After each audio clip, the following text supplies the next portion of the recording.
What's up, Matt from Fab here.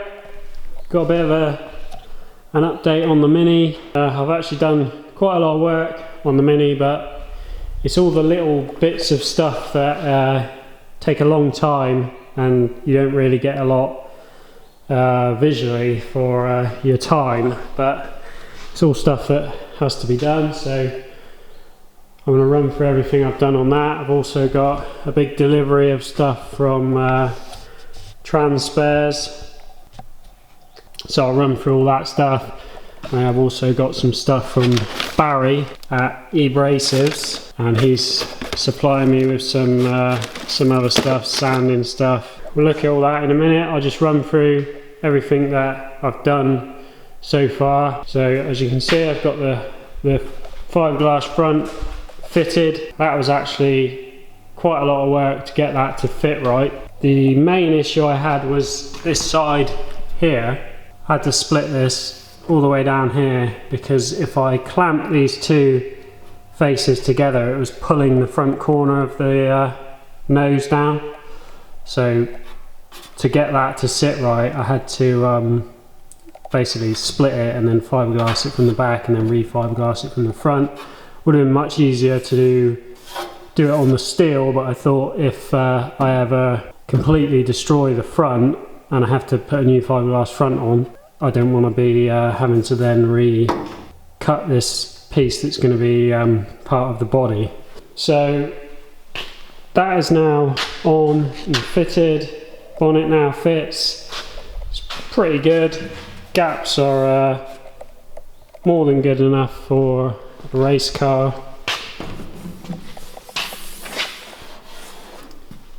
And I will show you how that all attaches.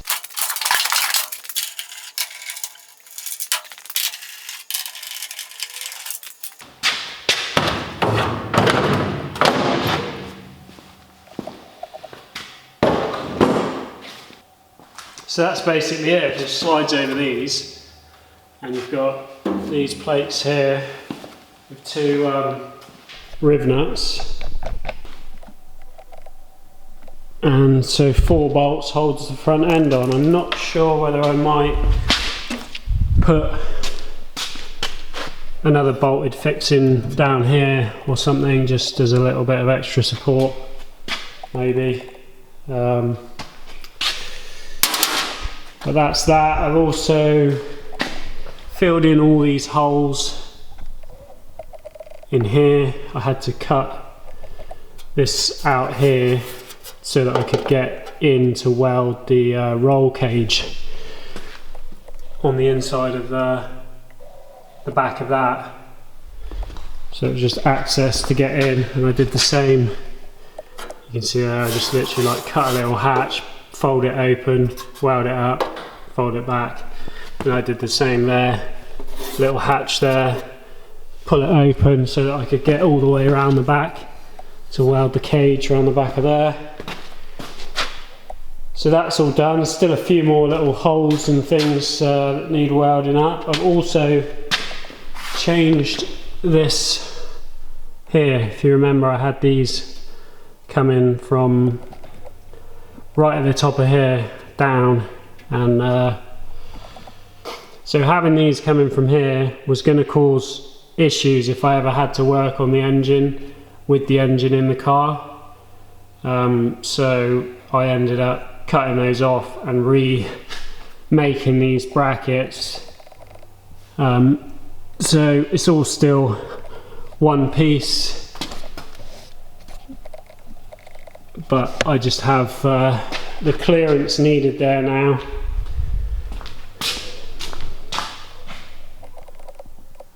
So this is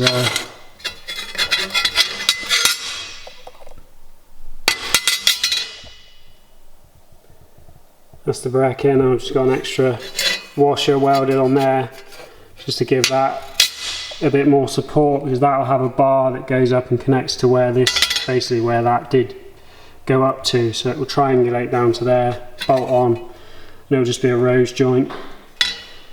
And then this is folded all the way along the bottom to give that extra good bit of strength, and then it kicks in just here, so that it follows the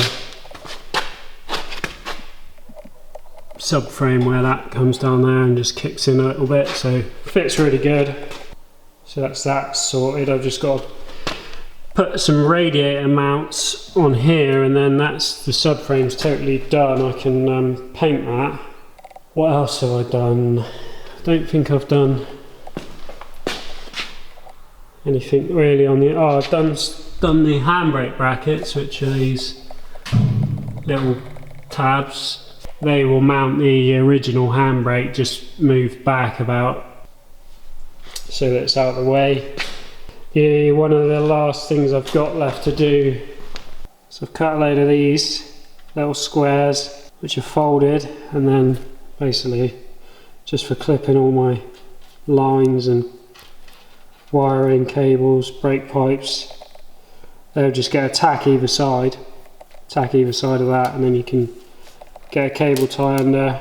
Well, I've got to work out exactly where everything's going to go, but these will just get run, you know, like lines of them along wherever, you know, wherever you're going to run a brake line or a fuel line or a cable, and then I haven't got to drill any holes in anything once it's painted. I've got all the filler work done, so basically everywhere that's had some welding needed some filler, so I had to replace this piece here. These were a bit sort of bent and beaten about, so I've also cut this edge, cut this back for extra clearance for the wheel, and folded that edge, and the arch will sit somewhere here. I've had Peter Hills, who races in my class, has really been helping me out with things that need doing on the cars, so you know, he sent me measurements for where I need to cut this and various other bits and bobs, so that's been a really big help. So he's got a really smart looking Libra with a twin cam Specialist Components 1380 engine, and if you want to check that out, I'll put a link to his YouTube channel. There's quite a few videos of the car on there, so I'll put that in the description if you fancy having a look. I've put some filler around here just to smooth all this out where there's again just any of the places that have been welded. This was all quite badly warped because it had these different rear light pieces welded in there, so smoothed all that out, filled this where the filler cap was. Overall the car is actually really straight, roof's really good, that's just gonna literally get rubbed down and sprayed straight over. So I'm pretty close to getting some paint on now.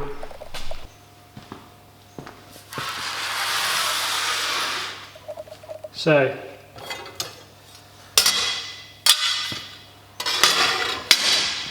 first up, got some wash primer, which is basically etch primer.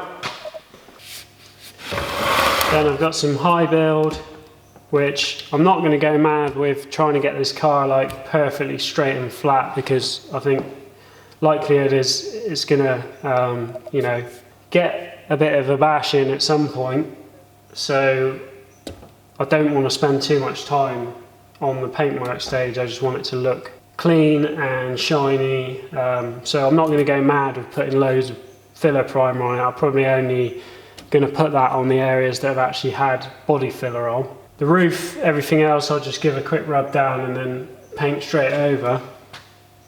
The underside I'm going to do in this, which is called Tough Ox, and this is similar to Raptor, which is like a 2-pack undercoating, and you can either use this to get a thick textured finish. You can put it on with a underseal gun, or you can actually spray it with a spray gun if you want like a thin, more paint like finish. So that's what I'm going to do, because I don't want to put tons of it on there.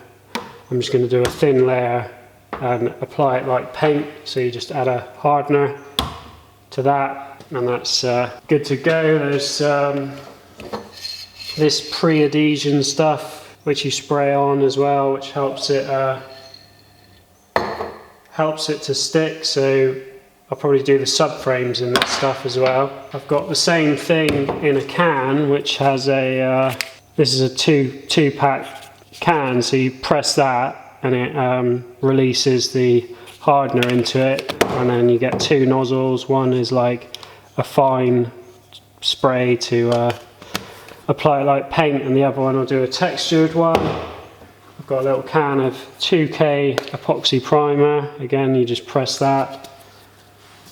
I've got some 1K epoxy primer as well. That's the same stuff. And then that's the filler I've been using, which is actually really good. It's really easy to sand off. It makes shaping it a lot easier than some of the other stuff I've used, which is really quite hard.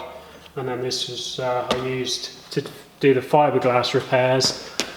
I used one of these kits which has like fiberglass matte stuff, and you basically glue that on with the resin, and then this, I used a bit of this as well, which is more of like a filler type fiberglass. I don't like working with fiberglass, although the more I sort of do it, the better I get at it, and it's getting a bit easier, but I absolutely hate the stuff. Same with filler, I don't really like that either. So that's that. Got a load of masking tape, mixing cups, tack cloths. So I've got enough to get the whole thing primered. I've got enough to do the underside, get all that done. And then I've got all this stuff from Barry at Abrasives. So got a new mask to protect me from the paint. This is apparently the one you need for painting. Mixed pack of sanding discs, and these are really good. I had the Mirka version of these net ones, which are also good, but these are they really do work well and they last quite well. One thing that I noticed last time when I painted the other car is certain brands of discs only work well with certain brands of stuff. So like you might find a filler, body filler, that works really well with a sanding disc, and same with the primer. Some of the primers will just clog the discs really bad, so you almost have to match the disc with whatever you're using. So probably good to have a few different brands of sanding discs knocking about, just so that and then this is obviously going to be a bit later down the line, but